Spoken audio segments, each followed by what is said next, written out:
Hi guys! So, ayan, andito ako ngayon sa airport kasi pauwi ako ng Leyte. Actually, kagabi after namin maglamay kay Mother Titi, pangatlong araw yun kasi gabi-gabi kami nandun sa kaingin. So, ang kagabi pa lang, masama na yung, parang may masama akong nararamdaman. Parang ang bigat ng feeling ko, tapos feeling ko may mangyayaring hindi maganda. Pero inarili ko lang yun kasi baka baka naman makamalat ang pakiramdam ko makapuyat. At yun, nung hanggang matutulog na kami ni Ron, higa na kami, tapos nakatulog na ako. Hindi pa na ako makatulog, alam mo yun, hanggang mag-umaga na lang. Tapos, after kong kumain, yun, nagbasa ako ng message. Doon ko nabasa yung chat ng mama ko na wala na nga yung lola ko. Yung lola na yung okay ko. Yung lagi kong sinasama sa vlog ko kapag umuwi ako sa amin. So, yeah. Unfortunately, hindi ako makakapaglibing kay Mother Titi. Hindi ko makakamahan ni Ayun ngayon kasi yun ako, may patay din kami. So, kailangan ko umuwi. I decided na umuwi agad. Kaya, buti na lang may ticket, kasi may ticket ng September 1. May natira pang 2 ticket ng morning. Kaya, kakauwi ako sa amin. Kasi para makatulong ako sa pag-asika. Although si nanay nandun na sa bahay. Andun na rin yung mga kapatid ko. Wala pang maalim na tulog kasi umaga yun eh. Alam ko parang alas 6 ng umaga ko nabasa yung chat ni mama. Tapos, yun, iyak ako ng iyak. Hindi ko na alam anong araw ako nakatulog. Idlip lang actually, parang 2 hours lang. Tapos umuwi ako ng 13. Kumuha ako ng mga damit ko. Tapos, iniwan ko doon kasi siya muna ang magbabantay sa mga araw ni Aye. Tapos, yeah, uwi muna ako sa amin. Kakalungkot. Pero, ganun pa man. Ganun talaga ang buhay. Hindi naman natin alam kung hanggang kailan lang tayo. At the same time, medyo tanggap naman namin kasi matanda na yung lola ko. Yung lola ko yung 95 years old. Kumbaga, na niya naman yung life niya. It was a well-lived life. Sobrang dami niyang natulungan, ang dami niyang napag-aral. Pero malungkot. Siyempre malungkot uuwi ako na, kasi last time na nakita ko si nanay nung May. So, yun na pala yung huling pagkikita namin, yun na pala yung huling time na papakainin ka na makakausap ka. Ano yan? Yun talagang buhay. So, alam ko mabigat ang pinagdadaanan mo din. So, pakatatag ka lang. I love you so much and kaya natin to. Hindi ko lang in-expect na magsasabay tayo. Parang tatlong araw lang ang pagitan. Akala ko andyan ako hanggang sa libing, pero wala kailangan ko umuwi. So, iingat ka bakla. I will see you soon. Hindi ko alam anong maabutan ko sa bahay. Well, ng inanay, yung iba kong mga kamag-anak, uuwi siguro bukas or sa mga susunod na araw. Thank you so much sa lahat ng mga nagpadala ng mensahe, sa mga nag-comment, ng pakikiramay. Maraming salamat po. Hindi ko na kayo iisa-isahin. Thank you din sa mga nagpadala ng tulong. Kanila Jill, kay Aki, kay Mami Zoe. Maraming salamat po. Kay Ryle, thank you Mare. Hindi ko alam ayoko umiyak kasi pagod na ako umiyak.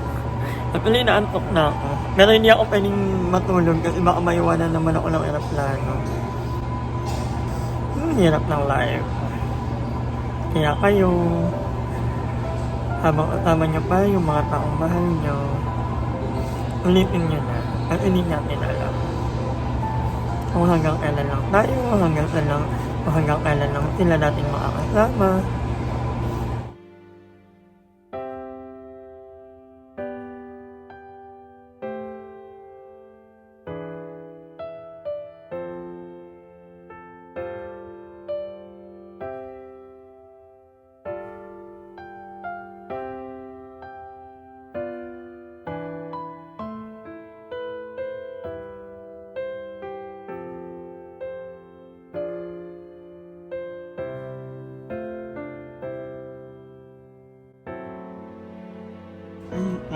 Nay? Nay, kumain ka na? Kumain ka na? Ba't hindi mo gawag ka tumayo? Wala lang. Ba't ka tumayo?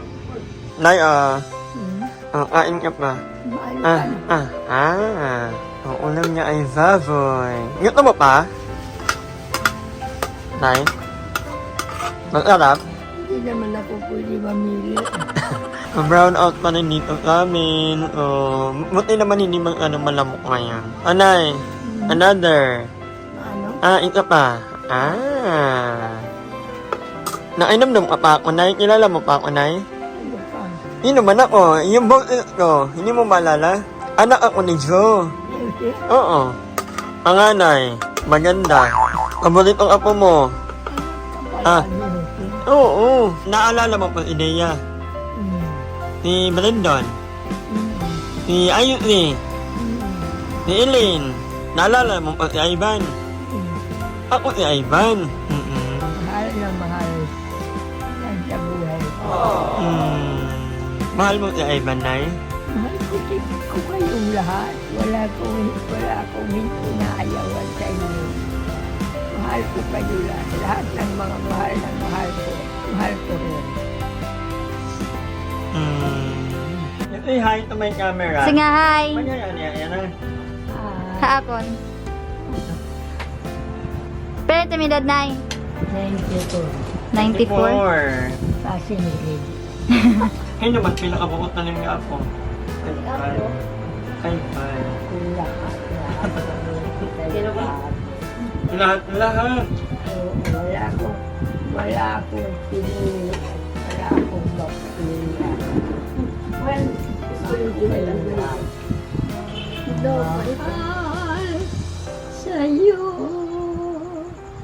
linigayang buhay, sasayang damdamin, sa araw at gabi. Buhay ko sa'yo, mahal, sa puso mo'y sinumpa. Sana'y pansinin mo ang pag-ibig ko. Ako'y magsisilbi na hirap ay matiis. Buhay ko ito'y alay sa iyo, aking mahal. Yay!